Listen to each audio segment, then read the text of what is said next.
अस्सलाम वालेकुम।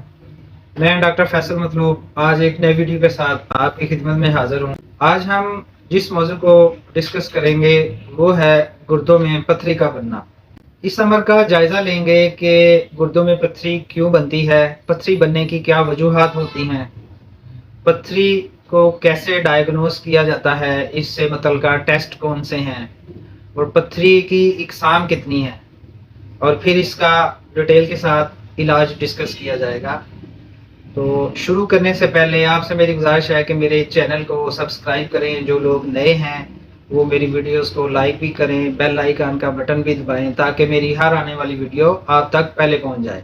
गुर्दों में पथरी का होना बहुत आम हो गया है। बहुत ज़्यादा लोगों में गुर्दों में पथरियाँ पाई जाती हैं। गुर्दों में मुख्तलिफ तरह की पथरियाँ बन जाती हैं जिन्हें आमतौर पर 5 अक़साम में तकसीम किया गया है। गुर्दों में जो सबसे ज़्यादा पाई जाने वाली पथरी है वो कैल्शियम की पथरी होती है। फास्फेट ऑफ कैल्शियम या कैल्शियम कैल्कुलाई इसको कहते हैं। तकरीबन 80 से 85% मरीजों में जो पथरी के मरीज हैं उनमें कैल्शियम की पथरी पाई जाती है। कैल्शियम की पथरी साखत के लिहाज से मुलायम होती है और ये जर्दी माइल होती है। इसकी रंगत जर्दी माइल होती है और शक्ल के लिहाज से ये बैरजी होती है। दूसरी किस्म की जो पथरी पाई जाती है वो यूरिक एसिड की होती है। ऐसे मरीज जो गंठियावी अमराज में मुब्तला होते हैं, जिनके खून में यूरिक एसिड ज़्यादा होता है, उनमें यूरिक एसिड गुर्दों में जमा होकर पथरी बन जाता है। यूरिक एसिड से बनने वाली पथरी सुर्खी माइल भूरे रंग की होती है और ये बहुत सख्त किस्म की पथरी होती है। तीसरी किस्म जो है वो ऑक्सलेट कैल्कुलाई है, लाइम ऑफ ऑक्सलेट। ये पथरी रंगत में स्याह होती है, खुरदरी होती है, नोकदार होती है और आम पथरियों से वजनी होती है। इसे संगे तूती बेलरी स्टोन भी कहते हैं। चौथी किस्म सस्टेन से बनी हुई पथरी होती है। गुर्दों में सस्टेन जमा होने से पथरी बन जाती है। पांचवी किस्म की जो पथरी है ये सेट्रोवाइट से बनी होती है। इसको सेट्रोवाइट स्टोन कहते हैं। ये भी आम पथरी नहीं होती, बहुत कम बनती है। अब अगर किसी मरीज में पथरी बन गई है तो उसकी इलामात क्या आएंगी, इलामात को डिस्कस करते हैं। पथरी के मरीज को गुर्दों के मुकाम पर कमर में शदीद दर्द होता है, पेशाब में जलन आ सकती है, पेशाब रुक रुक कर आता है या बहुत कम आता है, बाज़ केसों में पेशाब बहुत ज़्यादा आता है, बार बार आता है, पेशाब में खून भी आ सकता है। जब पथरी के मरीज को कमर के मुकाम पर दर्द होता है और दर्द की शिद्दत की वजह से मरीज को मतली हो सकती है, कै आ सकती है, मरीज को बुखार हो सकता है। अगर पथरी की वजह से गुर्दों में सोजिश हो जाए तो बुखार की अलामत आ जाती हैं। ऐसे मरीज जिनके गुर्दे में पथरियाँ होती हैं उनको साग, पालक, मटर, चावल, गोश्त, अंडे, टमाटर, गरम मसाला और तेज़ मिर्च, सुरख मिर्च से परहेज करना चाहिए। मर्ज की शनाख्त के लिए मरीज के कुछ टेस्ट किए जाएंगे। सीबीसी करवाया जाएगा, एक्सरे करवाया जाएगा, अल्ट्रासाउंड करवाया जाएगा, इंट्रावेनस पाइलोग्राफी करवाई जाएगी और जिनको गुर्दों में खराबी वगैरह आ जाती है उनका ब्लड यूरिया और ब्लड क्रेटिनिन करवाया जाएगा। पथरी बनने की वजूहात या असबाब क्या होते हैं इनको डिस्कस करते हैं।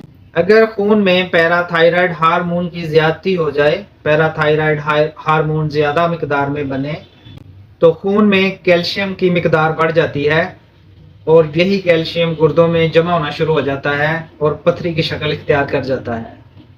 ऐसे लोग जो कैल्शियम की बिला ज़रूरत गोलियां इस्तेमाल करते हैं उनको भी गुर्दों में कैल्शियम की पथरी बन जाती है।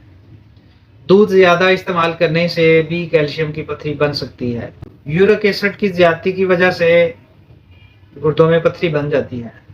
विटामिन डी की ज़्यादती की वजह से भी गुर्दों में पथरी बन सकती है। किशनिंग सिंड्रोम की वजह से भी गुर्दों में पथरी बन सकती है। ये एड्रेनल ग्लैंड या पिट्यूटरी ग्लैंड की खराबी की वजह से होता है। पेशाब में बहुत ज़्यादा तेजाबीपन की वजह से भी पथरी बन सकती है। पेशाब की स्पेसिफिक ग्रेविटी ज़्यादा होने की वजह से, भारीपन की वजह से भी पथरी बन सकती है। ज़्यादा दर्जा हरारत में रहने वाले लोग या जहाँ बहुत ज़्यादा गर्मी पड़ती है, वहाँ भी पथरियाँ बनने का आम तासर पाया जाता है। ज़्यादा गर्म इलाके में रहने से भी पथरी बन सकती है। जिन इलाकों में पानी में चूने के ज़रात ज़्यादा हैं, वहाँ भी पथरी बन सकती है। बहुत ज़्यादा कम मिकदार में पानी पीने की वजह से भी पथरी बन सकती है। आमतौर पर 2 तरह की पथरियाँ पाई जाती हैं, कैल्शियम की और यूरिक एसिड की। एक्स-रे करवाने से कैल्शियम की पथरी का फ़ौरन पता चल जाता है, लेकिन यूरिक एसिड की पथरियाँ एक्स-रे में नहीं आती, उनके लिए अल्ट्रासाउंड करवाना पड़ता है। अगर यूरिक एसिड में कैल्शियम की मिलावट हो तो तब एक्स-रे वगैरह में नज़र आ सकती है। गुर्दे की पथरी के इलाज में होम्योपैथिक की जिस दवा ने शोहरत हासिल की है, वो बर्बरस वल्गरस है। बर्बरस वल्गरस गुर्दे की पथरी निकालने में, पथरी के दर्द को ख़त्म करने में बहुत शानदार रिज़ल्ट देती है। दाएं-बाएं दोनों गुर्दों में काम करती है, लेकिन अगर बाएं तरफ के गुर्दे में पथरी हो तो बर्बरस वल्गरस बहुत उम्दा रिज़ल्ट देती है। इसका दर्द गुर्दों के मुकाम से शुरू होकर रानों की तरफ जाता है, ये इसकी ख़ास अलामत होती है। बर्बरस वल्गरस को आप 10-10 कतरे सुबह दोपहर शाम इस्तेमाल करेंगे तो ये गुर्दों के दर्द को और गुर्दों की पथरी को ख़त्म करने और निकालने की सलाहियत रखती है। जब पेशाब में रुकावट आ जाए तो कलकेरिया कारब गुर्दों से पथरी को निकालने और पेशाब की रुकावट को दूर करने में बहुत अच्छा रिजल्ट देती है। कलकेरिया कारब की अलामत होंगी तो आप कलकेरिया कारब को इस्तेमाल करके मरीज़ के गुर्दों की पथरी से निजात दिला सकते हैं।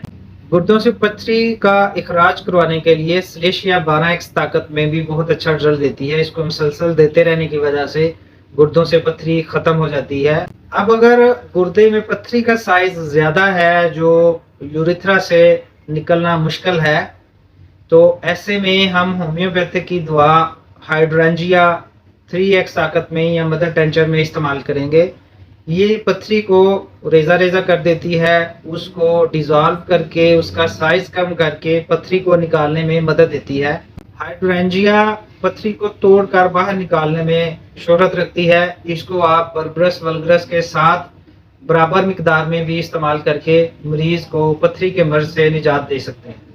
अगर मरीज़ के गुर्दे में काफ़ी अरसे से पथरियाँ बन रही हैं और काफ़ी अरसे से पथरियाँ मौजूद हैं, तो ऐसे में आप ब्रेवा दवा को इस्तेमाल करवाकर मरीज़ की गुर्दे से पथरियाँ निकाल सकते हैं। दाएं तरफ के गुर्दे में दर्द हो और गुर्दों में पथरियाँ हो तो लाइकोपोडियम 1 m ताकत में इस्तेमाल करवाने से गुर्दे की पथरियों से निजात हासिल की जा सकती है। गुर्दे की पथरियाँ लाइकोपोडियम से निकल जाती हैं।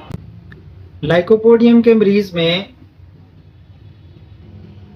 पेशाब करते वक्त छोटी छोटी मसर के दाने के बराबर सुर्ख रंग की पथरियाँ निकलती हैं या सुर्ख रंग की रेत खारिज होती है। ऐसे मरीज़ को आप लाइकोपोडियम दें तो ये अलामत बेहतर हो जाती हैं और मरीज़ की इस तकलीफ से जान छूट जाती है। अगर दाएं गुर्दे में पथरियों की वजह से शदीद दर्द हो तो ओसीमम कैनम इस दर्द को ख़त्म कर देती है। आप ओसीमम कैनम इस्तेमाल करवा सकते हैं। ओसीमम कैनम के मरीज़ का पेशाब बहुत बदबूदार होता है।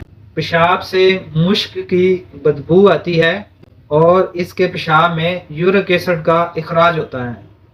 तो ऐसे मरीज़ को ओसीमम कैनम देकर पथरी से, दर्द से और पेशाब की जुमला इलामात से निजात दिलाई जा सकती है। ओसीमम कैनम बहुत अच्छा रिजल्ट देती है। अगर किसी मरीज़ के गुर्दों में कैल्शियम की और यूरिक एसिड की दोनों तरह की पथरियां बन रही हों और ऐसा मरीज़ तज़ाबियत का शिकार रहता हो, खट्टे डकार आते हों, पसीने से खटास की स्मेल आती हो, तो ऐसे मरीज़ को आप नेट्रम फास इस्तेमाल करवाएं। नेट्रम फास इस्तेमाल करवाने से ऐसे मरीज़ों के गुर्दे साफ़ हो जाते हैं, गुर्दों में बनी पथरियां खारिज हो जाती हैं। ऐसा मरीज़ जिसके गुर्दे में पथरियां हों और उसे पेशाब करते वक्त शदीद जलन हो, शदीद दर्द हो, पेशाब कतरा कतरा करके आए या बहुत ज़्यादा तकलीफ़ से आए और पेशाब करने के दौरान, पहले या बाद में शदीद जलन हो, तो ऐसे मरीज़ को आप कैंथरस इस्तेमाल करवाएं। कैंथरस 30 ताकत में इस्तेमाल करवाने से मरीज़ की जलन ख़त्म हो जाती है और गुर्दे की दर्द भी बेहतर हो जाती है। होम्योपैथी में गुर्दे की पथरी को निकालने, ख़त्म करने के लिए और दर्द को ख़त्म करने के लिए बेशुमार अद्वियात मौजूद हैं। इनके अलावा भी अद्वियात इस्तेमाल होती हैं।